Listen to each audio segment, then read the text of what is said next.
नमस्कार, मी डॉक्टर सचिन वहाडणे, बालरोगतज्ञ, अहिल्यानगर. बऱ्याचदा आपण बघतो OPDमध्ये बाळांना घेऊन आई येते किंवा आजी येते.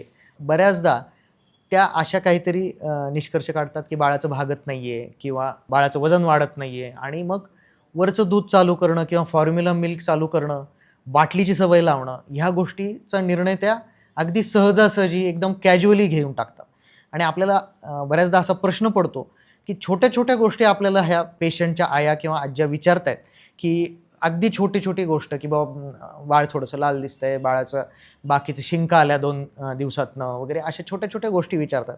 परंतु हा एवढा मोठा निर्णय जेव्हा घ्यायचा असतो, त्यावेळेस मात्र न विचारता स्वतःच्या मनानेच त्या अगदी कॅज्युअली हा निर्णय घेतला जातो, की फॉर्म्युला फीडिंग चालू करू, बाटलीने दूध द्यायला चालू करू आणि 6 महिन्याच्या आतल्या बाळांना वरचं दूध चालू करणं हा खूप मोठा निर्णय आहे आणि तो आपल्या बालरोगतज्ञ डॉक्टरांना विचारूनच तो घेतला गेला पाहिजे.